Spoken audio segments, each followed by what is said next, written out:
अनपेक्षित प्रेम अंतिम भाग. योगिता मावशी म्हणाली, काय करत आहेस रिया? रिया म्हणाली, काही नाही, शेवग्याच्या शेंगांची भाजी करत आहे मी. तुम्हाला आवडते ना तशी? योगिता मावशी म्हणाली, हो, मला आवडते तर आहेच, पण मी आली तेव्हापासून बघत आहे तुला. तू सगळी कामं करत राहतेस. घरात नोकर आहेत ना? रिया म्हणाली, रोज नाही करत मी मावशी, ऑफिसला जायची घाई असते ना रोज, मग होत नाही. आज म्हटलं आहे घरी आहो तर करावं. योगिता मावशी म्हणाली, पण तू ऑफिसला का नाही गेलीस आज? रिया म्हणाली, एकतर तुमच्यासाठी खास स्वयंपाक करायचा होता मला, आणि तेवढ्यातच आपल्या गप्पाही होतील ना. योगिता मावशी म्हणाली, but this is not done Riya. पहिलं तुझं काम महत्त्वाचं आहे. अभि ओरडेल बरं नाही तर. रिया म्हणाली, नाही नाही, असं रोज नाही होत ना मावशी, कधीतरीच होतं, आणि तसंही त्यांना विचारून घरी थांबलेली आहे मी आज. योगिता मावशी म्हणाली, हा मग ठीक आहे. बाकी मी खूप खुश आहे रिया, तुमचा संसार बघून, अभिला पण खुश बघून. आम्हाला सोबत बघून छान वाटतं. रिया म्हणाली, एक विचारू का मावशी तुम्हाला? योगिता मावशी म्हणाली, हा विचार न. रिया म्हणाली, तुम्ही लग्न का नाही केलं?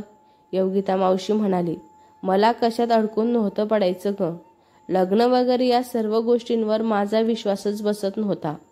मुळात आधीपासूनच आमच्या घरात राजकारणी वातावरण, नाती वगैरे कधी कोणी जपलीच नव्हती ग. आई सतत बाबांच्या धाकात राहायची. प्रेमाचं असं काही नातं नव्हतंच ग त्यांच्यात. नंतर ताईचं लग्न झालं, तिथेही तसंच. मुळात दाजीने ताईशी लग्न फक्त आणि फक्त सत्तेसाठी केलेलं होतं. आता तुला त्यांच्याबद्दल वेगळं सांगायची काहीच गरज नाही आहे, तुला तर सगळं माहितीच आहे ना.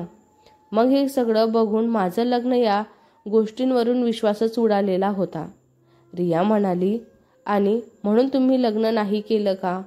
योगिता मावशी म्हणाले, हो, म्हणजे लग्न करून जर पुढं आयुष्य असंच होणार असेल तर नको होतं मला ते आयुष्य. त्यापेक्षा एकटी बरी नाही का मी? रिया म्हणाली, आणि तुमच्या घरच्यांनी ऐकलं पण तुमचं? म्हणजे त्यांनी प्रयत्न नाही का केला तुम्हाला समजावण्यासाठी? रियाला तिची आई आठवली. तिच्या आईने हीच तर तिला अभिशी लग्न करायला तयार केलेलं होतं ना. नाहीतर रिया तरी कुठं लग्न करणार होती म्हणा. योगिता मावशींचं बोलणं पडत होतं तिला. तिच्याही आयुष्यात असे काही प्रसंग आले होते की तिचीही लग्न करायची अजिबात इच्छा नव्हती, पण करावं तर लागलंच ना. आणि आता तिच्या नशिबांवर ती एकदम खुश आहे. योगिता मावशी म्हणाली, समजावलं ना, खूप समजावलं मला. नंतर तर प्रेशर पण द्यायला लागलेले होते माझ्यावर. मग मला कळून चुकलं की जर आपण घरी राहिलो तर जबरदस्तीने का होईना, पण आपलं लग्न लावल्याशिवाय हे काही चूप बसणार नाहीत. म्हणून मग मी सोडलं ते घर. रिया म्हणाली, काय घर सोडलं तुम्ही? खरंच मावशी? योगिता मावशी म्हणाली, हो. तिचं रोजची कटकट, रोजचे भांडणं सगळं समजावत होते. स्थळ आणत होते. आयुष्यात लग्न किती गरजेचं आहे सांगत होते. पण मीही माझ्या निर्णयावर ठाम होती ना. नकोसं झालं होतं मला हे सगळं. मग दिलं मी घर सोडून. शिकवलेली होती, मुंबईला गेली, नोकरी केली, खूप पैसा कमवला, पण माझी लोक मी कमावली. आई बाबा दोघेही शेवटपर्यंत माझ्याशी नाही बोलले तर बोललेच नाही. मी खंत तर रियाच्या मनातही होतीच म्हणा. तिच्या एका चुकीमुळं तिनेही खूप काही गमावलेलं होतं. तिचे वडील. रिया म्हणाली, एकटं राहू शकल्या का तुम्ही? योगिता मावशी म्हणाली, आधी सुरुवातीला काही वाटलं नाही ग. तरुण वय होतं, नवीन नोकरी होती, नवीन शहर होतं, नवीन मित्र मैत्रिणी होते, प्रोग्रेस होत होती, पगार वाढत होता. मग कंपनी बदलली, मोठ्या कंपनीत जॉब मिळाला. कंपनीमुळे परदेशी वाऱ्या सुरू झालेल्या होत्या माझ्या. खूप जग एक्सप्लोर केलं मी. आनंदी होते माझ्या आयुष्यात. रिया म्हणाली, कधी कोणी आवडलं नाही का मावशी तुम्हाला तुमच्या आयुष्यामध्ये? योगिता मावशी म्हणाली, खूप मुलं आली ग आयुष्यात, लग्न नव्हतंच करायचं ना मला. मग मग काय फक्त शारीरिक गरजा पूर्ण व्हायच्या त्याच्यासाठी करायचं का लग्न? तेव्हा काही वाटलं नाही, पण जसं जसं वय वाढत गेलं ना तसं तसं कळालं की आता मानसिक गरज जास्त आहे मला. पण तेव्हा कोणी नव्हतं ना ग जवळ. लग्नाचा विचार आला माझ्या मनात, पण वय निघून गेलं होतं ग. तेव्हा कळालं मला की की आपण ज्याला आनंद म्हणत होतो तो फक्त वरवरच आहे. खरा आनंद तर कुटुंबासोबत असतो ना, जे की माझ्याकडे नव्हतं कधीच.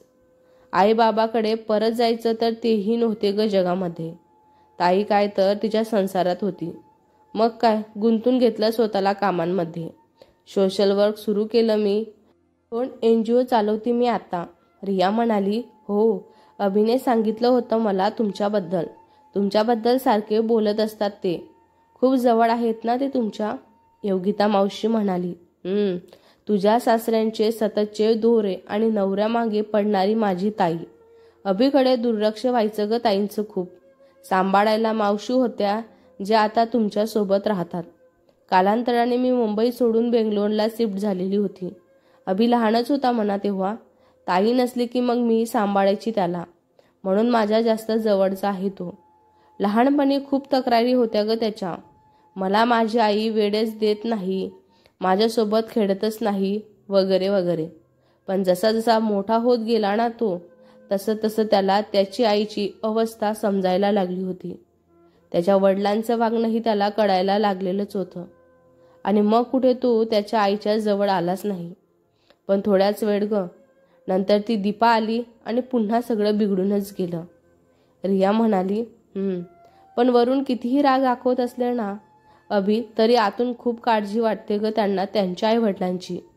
योगिता मावशी म्हणाली, हो, खूप प्रेम आहे ग त्याचं ताईवर. ताईचं ना दाजीसमोर काही चालतच नाही ग. आतापर्यंत तसंच चालत आलं, म्हणून ती अभिच्या बाजूने काही बोलू शकली नाही ग. अभिचं तर सोडच, पण आता ना मी बोलणारच आहे ताईंशी. तिला म्हणते येतेच थांब अभिकडे म्हणून. आणि तूही बोल ना ग जरा अभिंशी. त्याचं बिघडलेलं नातं चांगलं व्हायलाच हवं ना. आपण प्रयत्न करू ना तसा. रिया म्हणाली, चालेल ना मावशी, मी बोलून बघते अभिंशी. अभिला जरा उशीरच झाला होता घरी निघायला. अचानक एक मीटिंग वेळेवर ठरलेली होती म्हणून. घरी तसं त्याने कळवलेलं होतं रियाला. रात्रीचे जवळजवळ 10 वाजलेले होते त्याला निघायला. अभिने अगदी आकाशला सोडलं आणि मग तो घरी जायला निघाला होता. रस्त्यावर तशी गर्दी कमीच होती. बाजूनेच एक 2 व्हीलर गेलेली होती. 2 मुलं बसलेली होती त्यावर. स्पीड खूप जास्त होती त्याची. थोडं समोरून जाताच त्याचा बॅलन्स गेला आणि ते पडले. अभिची कार त्याच्या मागेच होती. त्यांना वाचवण्यासाठी अभिने त्यांच्या गाडीची डायरेक्शन बदलवली आणि सरळ इतकं पटकन झालं की अभिच्याही लक्षात आलंच नाही काय झालं म्हणून. गाडी सरळ बाजूच्या पोलवर जाऊन धडकली. रिया म्हणाली, उद्याचा पेपरचा सगळा अभ्यास झाला ना वेदू तुझा? काही राहिलं तर नाही ना बाळा?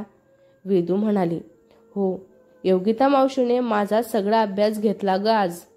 अभिंच्या आईला वेदू थोडी घाबरायचीच म्हणा, म्हणून त्यांच्याशी जास्त काही बोलायची पण नाही ती. पण योगिता मावशी तर तिची खूप चांगली फ्रेंड झालेली होती आता. रिया म्हणाली, अगं योगिता काय म्हणतेस ग? आजी म्हणत जा ना तू पण. वेदू म्हणाली, मी आजीच म्हणत होते त्यांना, पण तीच म्हणाली आजी नको म्हणून योगिताच म्हणत जा. योगिता मावशी म्हणाली, बरोबर आहे ना ग मग. आजी म्हणणे इतकी म्हातारी नक्कीच झाली नाही आहे मी आता.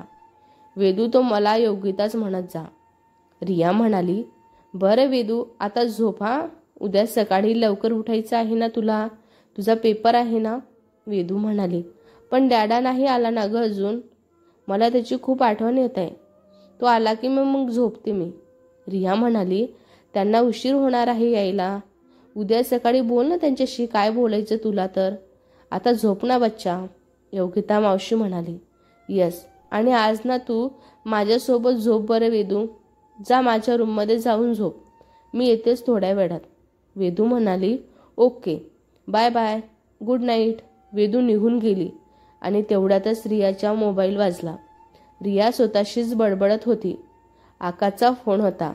आता एवढ्या उशिरा आकाशचा फोन आला? रिया म्हणाली, हा बोल ना आकाश. आकाश म्हणाला, रिया अभिचा ॲक्सिडेंट झाला. रिया म्हणाली, काय? त्यांच्या हाताला फ्रॅक्चर होतं. डोक्याला थोडा मार लागलेला आहे. नशिबाने जास्त काही लागलेलं नव्हतं. गाडी पोलवरून जाऊन धडकली आणि आडवी पडलेली होती. रात्रीची वेळ होती म्हणून जास्त गर्दीही नव्हती रस्त्याने. 3-4 लोक होते रस्त्यांवर. ते आले मदतीला. मोबाईल ठीक होता आणि अभिही शुद्धीत होता. त्याने स्वतःच आकाशला कॉल केलेला होता. आकाशच्या घरापासून जास्त दूर नव्हता ना गेला तो म्हणून. आकाश लगेच त्या जागी पोचला. आधी तर तोही घाबरलेलाच होता, पण अभिला व्यवस्थित बघून त्याला जरा धीर आला. त्याने पाहिलं, अभिला दवाखान्यात नेलं, डॉक्टराने चेकअप केलं आणि मग रियाला कॉल केला. हात खूप ठणठणत होता त्याचा, पण तरीही त्याच्या चेहऱ्यावर हसू मात्र होतंच. आनंद होता, कारण त्याच्या समोर रिया उभी होती आणि तिच्या डोळ्यात आसू होते. आकाशचा फोन आला तेव्हा ती घाबरलेलीच होती म्हणा. घरीच रडायला लागलेली होती. तरी आकाश शांततेत बोललेला होता तिच्याशी. अभिला जास्त लागलेलं नाही आहे, तो ठीक आहे, तुम्ही सावकाश शा, नाहीतर मीच येतो त्याला थोड्या वेळाने घरी घेऊन. पण तरी रियाला चैन पडेना. तेव्हा ती लगेच हॉस्पिटलमध्ये गेली आणि योगिता मावशी दवाखान्यात जायला निघालेल्याच होत्या. जोपर्यंत अभिला स्वतःच्या डोळ्यांनी बघत नाही तोपर्यंत तिला काही सुचणार नव्हतं. अभिची आई ही कासावीस झालेली होती. अर्थात आई ती आईच असते ना, मुलांसाठी जीव तुटणारच ना तिचा. पण त्यांना घरीच थांबवलं त्यांनी. वेदू झोपलेली होती तिच्याजवळ. कोणीतरी हवं होतं ना. घाईघाईतच योगिता मावशी आणि रिया दवाखान्यात पोचले. तसं त्याला सुखरूप पाहून तिचं एक मन सुखावलेलं होतं. पण त्याला असं निश्चित बेडवर पडलेलं, हाताला फ्रॅक्चर, डोक्याला पट्टी, पायांवर खचटलेलं हे असं बघून तिला खूपच रडू येत होतं आणि त्याला आनंदही होत होता. तिच्या नजरेत आज त्याला त्याच्याबद्दलचं प्रेम दिसत होतं. काळजी तर दिसतच होती म्हणा. आपल्यासाठी कोणीतरी रडत आहे ही भावनाच खूप आनंद देऊन जात होती त्याला. त्याला तर असं वाटू लागलं होतं की बरं झालं हा अपघात झाला आपला म्हणून. निदान तिच्या मनातल्या भावना तर कळाल्या ना आपल्याला. योगिता मावशी म्हणाली, रडू नकोस ग रिया, तू ठीक आहे ना, बघ त्याच्याकडे. अभि म्हणाला, यस, एवढं काही लागलेलं नाही आहे मला. आकाश म्हणाला, आम्हाला जावं लागेल MRI स्कॅन करायला. कमॉन अभि. रिया म्हणाली, MRI? पण का करायचं आहे? काही जास्त लागलं तर नाही आहे ना, मग MRI करायचं काय काम पडलेलं आहे? आकाश म्हणाला, रिलॅक्स रिया, नॉर्मल चेक करायचं आहे. डोक्याला मार लागलेला आहे का अभिंच्या म्हणून MRI करावा लागणारच आहे. Don't worry, nothing serious. हे झालं की आपण निघूया घरी. अभिला घेऊन सगळे घरी आले. मिसेस भोसले जागीच होत्या, पण त्या काही बोलल्याच नाही. रिपोर्ट उद्या सकाळी येणार होते. अभि म्हणाला, अरे यार, आता 21 दिवस हात असाच अडकून पडणार आहे आणि उजवाच हात आहे माझा. मला आता काहीच काम करता येणार नाही आहे. योगिता मावशी म्हणाली, सो व्हॉट, नाही केलं महिनाभर काम तर काही फरक पडणार आहे का रे अभि तुला? आहेत ना आकाश आणि रिया, ते बघून घेतील की सगळं काम. आकाश म्हणाला, yes bro, you take test now. बरं रिया, अभिला थोडं काहीतरी खायला दे आणि मग मेडिसिन दे. उद्या सकाळी डॉक्टरांनी जसं सांगितलं तसं त्याच्या डोक्यावरच्या जखमेची ड्रेसिंग पण करशील. आणि बाकी काहीही असलं तर मला कॉल कर. उद्या येतोच मी त्याचे रिपोर्ट घेऊन. रिया म्हणाली, हो. आकाश म्हणाला, चला मग मी निघते आता. अभि म्हणाला, आकाश, ऑफिसचं काम बघशील ना तू आता? आकाश म्हणाला, don't worry bro, I will manage. Riya अभिसाठी रूममध्ये जेवण घेऊन आलेली होती. अभि म्हणाला, मला काही भूक नाही आहे. रिया म्हणाली, थोडं खाऊन घ्या ना, गोळ्या खायच्या आहेत ना तुम्हाला. अभि जेवायला तर बसला, पण काय करणार, उजवा हात फ्रॅक्चर. डाव्या हाताने त्याला खाता काही येत नव्हतं. रिया खूप वेगळी त्याला बघत होती. असं जेवायला तर त्याचं पोटही नाही भरणार, म्हणून मग तीच बोलली. रिया म्हणाली, द्या इकडं ते ताट, मी जेवू घालते तुम्हाला. अभि म्हणाला, नको नको, मला जमतंय, आय एम मॅनेज. रिया म्हणाली, दिसत आहे ना मला तुम्हाला किती जमत आहे ते म्हणून. रियाने अभिला खाऊ घातलं. खरं तर तिच्या हातून असं खायला त्यालाही जरा संकोचच वाटत होता, पण दुसरा पर्याय पण नव्हता ना त्याच्याकडे. त्याच्या ओठांचा स्पर्श तिच्या बोटांना झाला आणि सरकन काटा आला तिच्या अंगांवर. जेवण होऊस तर दोघंही काहीच बोलले नाही, पण तिचं काळजी घेणं त्याला आतून सुखावून जात होतं. तिने त्याला गोळ्या दिल्या. पायाला थोडं खरचटलेलं होतं, तिथे मलम लावून दिला. अभि म्हणाला, इट्स ओके, मी करतो आता रिया. रिया म्हणाली, असू द्या, मी करते ना. दुसऱ्या दिवशी सकाळीच रियाची आई आणि मावशी परत आल्या होत्या. आकाशही रिपोर्ट घेऊन आलेला होता. सगळं नॉर्मल होतं. अभि म्हणाला, तुम्हाला इतक्या घाईत यायची काहीच गरज नव्हती. एवढं काही लागलेलं नाही आहे मला. आणि मावशी, तुला बरं नाही आहे ना, मग आराम करायचास ना तू. आराम सोडून तू अशी धावपळ काय करत सुटली ग? मावशी म्हणाली, अभि बाबा, तुला चांगलं माहिती आहे, तू पडल्यावर माझं लक्ष लागल का रे तेथे?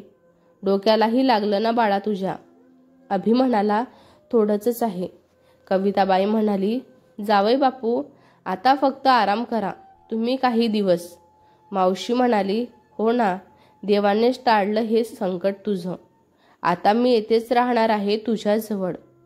अभि म्हणाला, असं काय करतेस मावशी? नाही म्हणजे तुला हवं असेल येथेच राहा, पण तिथे मन रमतं ना तुझं. मावशी म्हणाली, ती सवय आहे रे, पण माझं एवढं चांगलं कुटुंब सोडून मी एकटी कशाला राहत बसू तिकडं?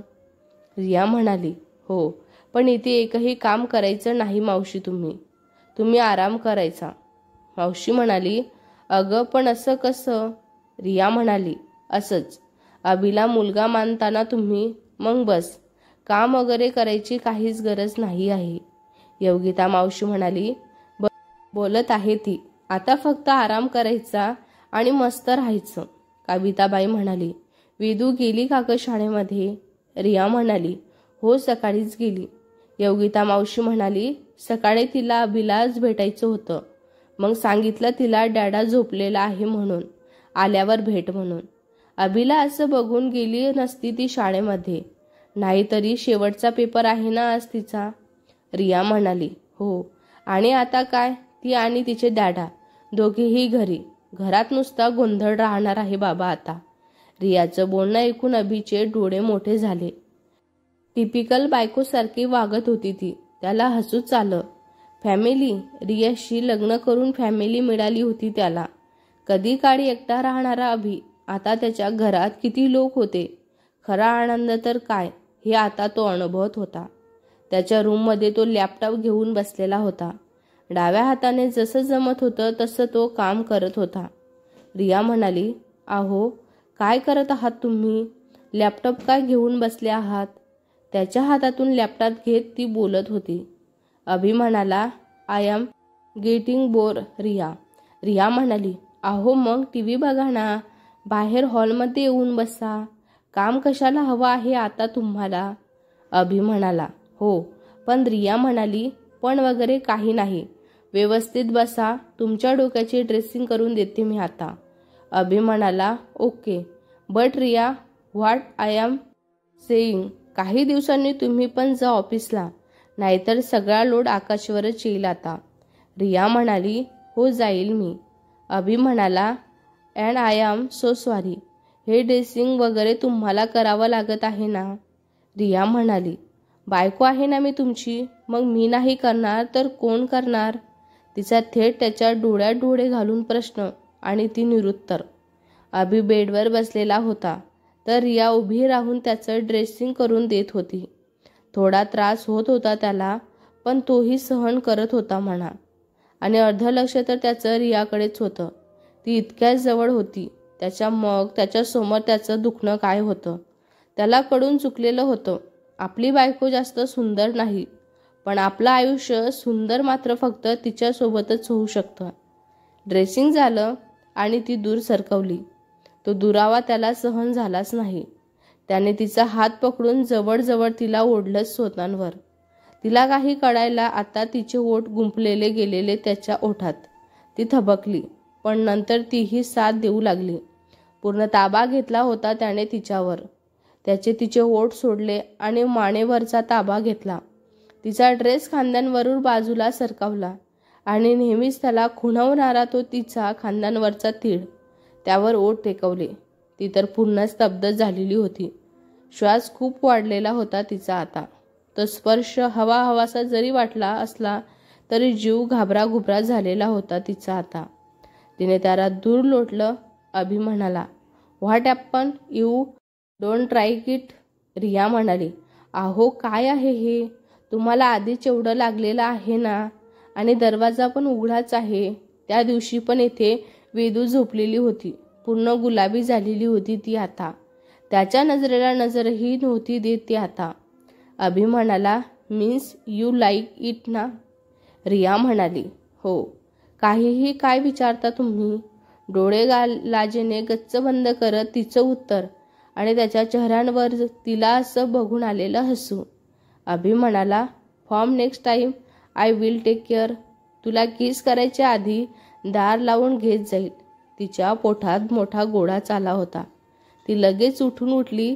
तसं त्याने परत तिचा हात पकडला. अभि म्हणाला, Riya, I love you. I love you so much. झालं तिच्या मनात अनेक तरंग उठलेले होते. लाजेने तिची मान खाली घातलेली होती. अभि म्हणाला, say something. I want answer. Riya म्हणाली, व्हॉट आन्सर? अभि म्हणाला, जे तुमच्या डोळ्यात दिसते तेच मला ऐकायचं आहे. रिया म्हणाली, दिसत आहे ना तुम्हाला सगळं, मग कशाला ऐकायचं आहे? अभि म्हणाला, still I want to listen please. Riya म्हणाली, I love you so much too Abhi. झालं आता. नवीन नवीन प्रेम बहरत होतं. ती जवळ असताना हळूच तिच्या कमरेला चिमटा काढणं, कोणी आसपास नाही आहे बघून तिच्या ओठांवर जबरदस्ती ताबा मिळवणं, उगाच खट्टाळपणे तिच्याकडे बघणं, तिचंही लाजणं, स्वतःमध्येच हरवून जाणं, सगळं नवनवीन आणि हवंहवसं तिच्यातील हा बदल कविताबाईंच्याही लक्षात येत होता. मनोमन त्यांनी देवांचे आभार मानले. मुलीचा संसार मार्गी लागत आहे. यापेक्षा जास्त काय हवं होतं त्यांना? राधिका आलेली होती अभिला भेटायला. तसं त्यांचं नातं पुढं सरकलेलंच होतं म्हणा. याची कल्पनाही दिली होती आकाशने तिला. पण आता स्वतःच्या डोळ्यांनी बघून तिलाही खूप आनंद झालेला होता. हेच तर हवं होतं ना तिला. तिची मैत्रीण सुखात राहावी, दुसरं काय. 3 दिवस असेच निघून गेले. योगिता मावशी म्हणाली, ताई, अगं 3 दिवस झालेले आहे. एरवी जाऊ दे, पण त्याचा ॲक्सिडेंट झालेला आहे ना, त्याला लागलं. तुला एकदाही त्याच्याशी बोलावं नाही वाटत आहे का गं? मिसेस भोसले, माझी परिस्थिती वेगळी आहे गं. योगिता मावशी म्हणाली, काय वेगळी आहे गं ताई?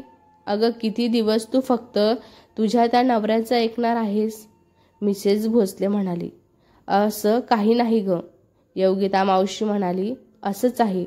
मला काय माहिती नाही का? दाजीने तुला इथे पाठवलं कारण तू रिया आणि अभिवर लक्ष ठेवून शकशील म्हणून. त्यांचं नातं खोटं आहे हे सिद्ध करायला पाठवलेलं आहे ना तुला. अगं अजूनही पैशांची हाव सुटत नाही का गं त्यांची? आणि तू इतकी ऐकणार आहेस त्यांचं? बाद झालं गं आता. जा अभिशी बोल. मिसेस भोसले म्हणाल्या, नाही गं, तो नाही बोलणार माझ्याशी. खूप राग आहे ना त्याच्या मनात माझ्याबद्दल. योगिता मावशी म्हणाली, असं काही नाही गं, मुलगा आहे गं तुझा तो. आणि राग असता तर तुला येथे राहूच नसतं दिलं ना गं त्याने. किती दिवस झाले येथे राहत आहेस तू? एका शब्दाने तुला काही बोलला का गं तो? नाही ना. आणि तुझी सून किती तुटक वागते गं तू तुझ्याशी. तरीही किती मानाने वागते ती तुला. माझं हे अभिशी बोल गं एकदा, सगळं आधीसारखं होऊन जाईल. दरवाज्यांवर टकटक झाली. रियाने दरवाजा उघडला. समोर मिसेस भोसले उभ्या होत्या.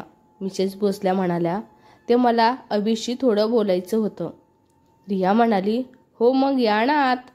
मिसेस भोसल्या म्हणाल्या, नाही म्हणजे आधी त्याला विचार. रिया म्हणाली, विचारायचं काय आहे त्याच्यात? तुम्ही या ना. मिसेस भोसल्या म्हणाल्या, आधी त्याला विचार ना तू एकदा. रिया म्हणाली, बरं. खरं तर अभिने हे सगळं ऐकलंच होतं, पण तो काहीच बोलला नाही. रिया म्हणाली, अहो त्या आईंना तुमच्याशी बोलायचं आहे थोडं. अभि म्हणाला, रियाला खरं तर रागच आलेला होता. काय तर म्हणे, याला काय समजायचं, हो की नाही. तिने सरळ मिसेस भोसल्यांना आतमध्ये बोलावलं आणि स्वतः बाहेर निघून गेली. इथे थांबली असती तर दोघेही तिच्या मार्फत बोललेले असते. त्यांच्यात नीट संवादच झाला नसताना म्हणून. अभिच्या आईने त्यांच्या डोक्यांवरून हात फिरवला आणि त्याला भरून आलं. एका पुढाकारांची गरज होती जी मिसेस भोसलेंनी घेतलेली होती. आणि मग काय झालं? रडणं पडणं, एकामेकांशी माफी मागणं सुरू झालं होतं. मिसेस भोसल्या म्हणाल्या, माझं चुकलं, खूप चुकलं. तुझ्या बाबांचं ऐकत गेली आणि तुला दुखावत गेली. माझं खरंच खूप चुकलं अभि. माझ्यामुळं तुला खूप त्रास झाला ना बाळा? अभि म्हणाला, चुकलं तर माझं पण आहे ना आई. मला कळत होतं ना ग सगळं, सगळं समजत होतं ना. पण तरीही तुझा राग राग केला मी. पण आता तू मला सोडून कुठेच जाऊ नको ग. मला हवी आहेस तू. येथेच राहा आता. मिसेस भोसल्या म्हणाल्या, तू म्हणशील तसं बाळा, तुझ्या जवळच राहते मी आता. मिस्टर भोसले म्हणाल्या, यायचं का आम्ही आतमध्ये? मिस्टर भोसले म्हणाले, आले होते आणि त्यांच्यासोबत दीपाही होती. अभि म्हणाला, आज जिथे कस काय तुम्ही?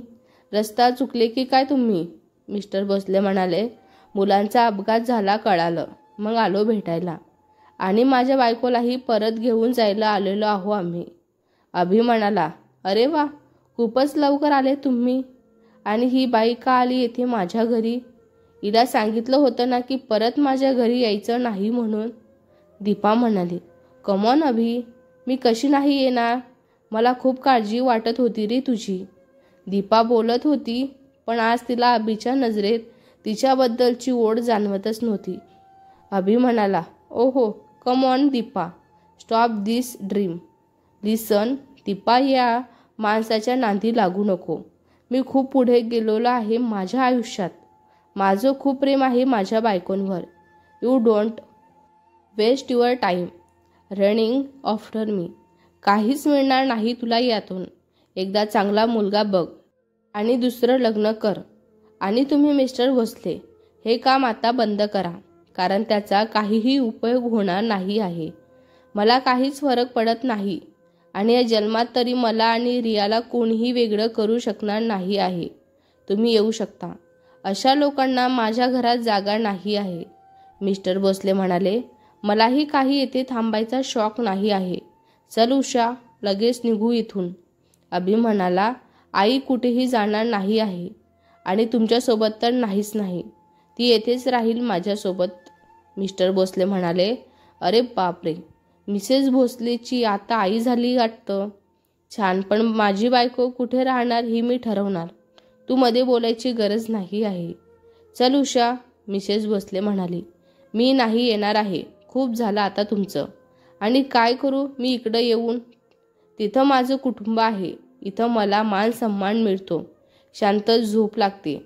मिस्टर भोसले म्हणाले, मला उलट उत्तर देऊ नकोस. जेवढं सांगितलं तेवढं करत जा. मिसेस भोसले म्हणाले, नाही करणार, अजिबात नाही करणार मी आता. आतापर्यंत तेच करत आलेली आहे ना मी. कधी तुम्हाला घाबरून, कधी तुमचा मान राखण्यासाठी. नेहमी चुकीचं काम करायला लावले आहे तुम्ही मला. पण आता नाही. मी येथेच राहणार आहे माझ्या मुलांसोबत. अभि म्हणाला, ऐकलं तुम्ही? नाही येणार आहे ती. निघा तुम्ही. मिस्टर भोसले म्हणाले, बघू ना तुम्हाला किती दिवस राहते तुमच्यासोबत हे मायलेकांचं प्रेम. शेवटी माझ्याकडेच यावं लागेल तुला उषा. लक्षात ठेव. रागारागातच मिस्टर भोसले घराच्या बाहेर पडाले आणि त्याच्या मागे मागे दीपाही.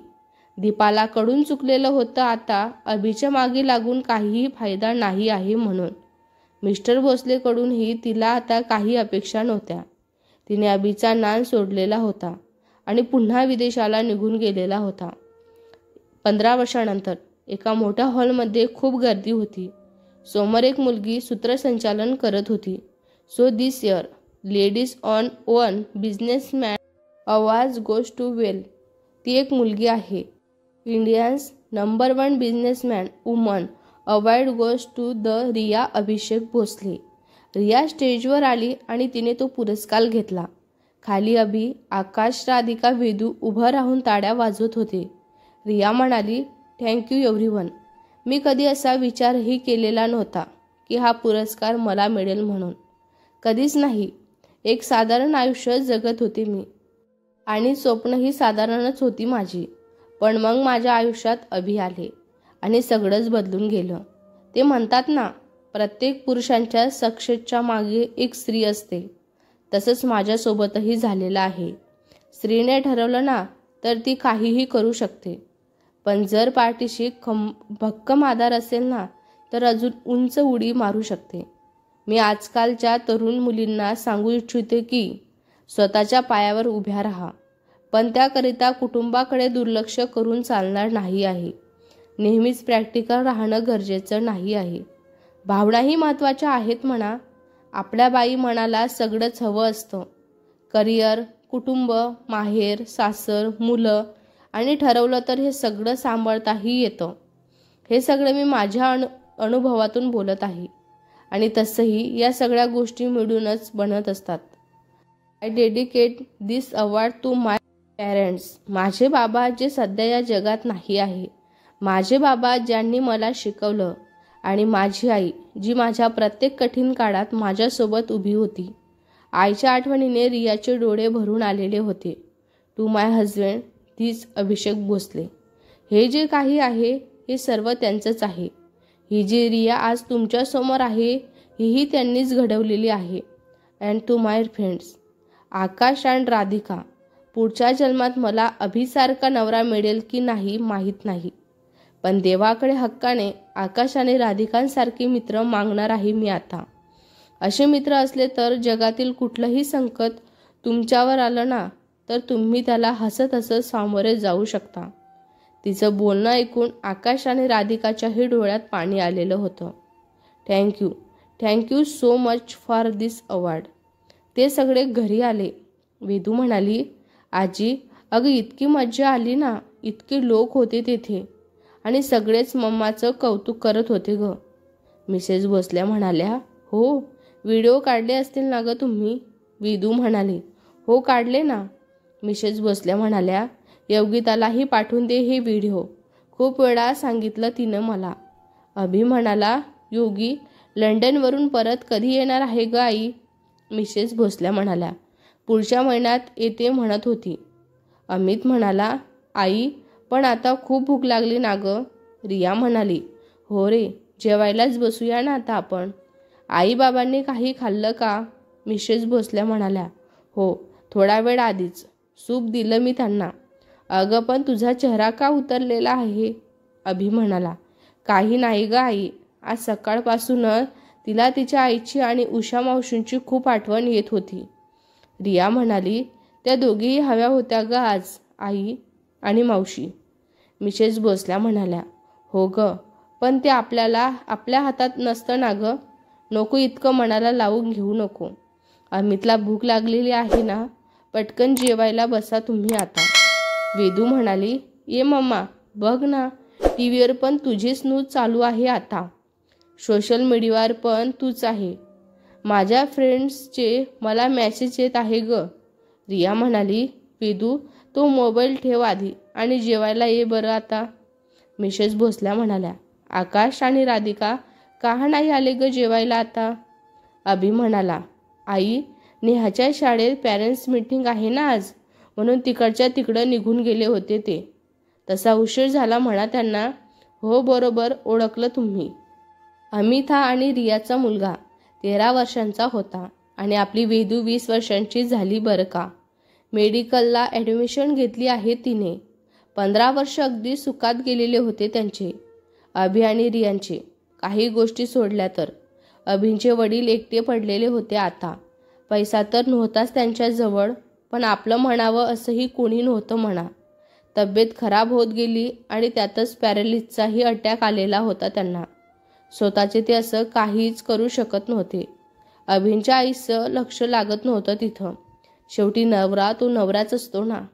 त्या त्यांच्याकडे परत जायला निघालेल्या होत्या म्हणून अभि त्यांच्या वडिलांनाच येथे घेऊन आलेला होता. शेवटी मुलगा म्हणून त्याचंही काही जबाबदाऱ्या होत्या ना. खूप दवाखाना केला त्याने पण त्याच्यात काहीच फरक नाही पडला. कर्मांची फळं दुसरं काय. या जन्माचं याच जन्मी भोगावं लागतं आणि कदाचित त्यांनीही ते आता स्वीकारलेलं होतं म्हणा. 2 वर्षांनी अभि आणि रियाला मुलगा झालेला होता. मग काय घराचं गोकुळ झालेलं होतं. अभिने हळूहळू त्याचं काम कमी करून टाकलेलं होतं. त्याचा बराचसा वेळ वेदू आणि अमित सोबत जायचा. पण रियाला मात्र त्याने खूप काही प्रोत्साहन केलेलं होतं. तिचं स्वातंत्र्य काहीतरी असावं म्हणून एक वेगळी कंपनी टाकलेली होती, जी पूर्णपणे रियाने सांभाळलेली होती. आणि आता अभिच्या कंपनीपेक्षाही मोठा टर्नओव्हर रियाच्या कंपनीचाच आहे. 4 वर्षाआधी उषा मावशी गेल्या होत्या. खरं तर खूप तब्येत खालावलेली होती त्यांची. आजारी होत्या सतत. आणि आता काही महिन्यांपूर्वी रियाची आई कविताबाई गेलेल्या होत्या. पण समाधानाने गेल्या त्या. मुलीचं सुख स्वतःच्या डोळ्यांनी पाहून गेल्या होत्या. आकाश आणि राधिकालाही एक मुलगी आहे, नेहा. ती 11 वर्षांची आहे. रिया म्हणाली, आहो मी काय म्हणताय? अभि म्हणाला, तू काही नको म्हणू. दगदग झाली ना तुझी आज खूप. आराम कर. रिया म्हणाली, आहो मला बोलायचं होतं जरा तुमच्याशी. अभि म्हणाला, बोल ना, काय बोलायचं तुला? रिया म्हणाली, मला तुम्हाला सगळं सांगायचं आहे अभि. तुमच्याबद्दल मला सगळं माहितीच आहे म्हणा. मग माझ्याबद्दलही तुम्हाला सगळं माहिती असायलाच हवं ना. माझा मनावरचा भार कमी होईल. अभि म्हणाला, पुन्हा तेच का रिया? रिया म्हणाली, प्लीज मला सांगायचं आहे तुम्हाला वेदूचे वडील कोण आहेत म्हणून ते. अभि म्हणाला, मला माहीत आहे रिया. रिया म्हणाली, तुम्हाला माहीत आहे कोण आहेत ते? अभि म्हणाला, हो, वेदूचा वडील मी आहे, Abhishek Bhosale. I am here father. Riya म्हणाली, आहो पण. अभि म्हणाला, come on Riya, I have tell you lot of time. आणि मला ह्या सगळ्या गोष्टी जाणून घ्यायच्या नाही आहेत. जेवढं माहिती आहे तेवढं खूप आहे माझ्यासाठी. वेदू माझी मुलगी आहे आणि हेच आता सत्य आहे. ओके, समजलं ना तुला? रिया म्हणाली, तुम्ही नसते तर मी काय केलं असतं अभि?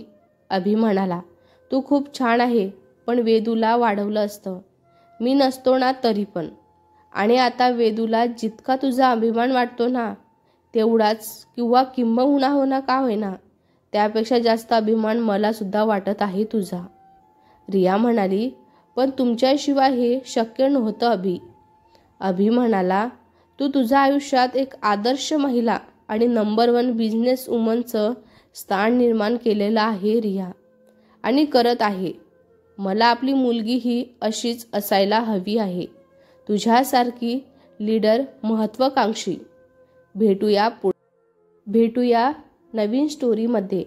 ही स्टोरी तुम्हाला कशी वाटली कमेंट करून नक्की सांगा. व्हिडिओ आवडला असल्यास लाईक करा, शेअर करा. नवीन असाल तर चॅनलला सबस्क्राईब करा. धन्यवाद.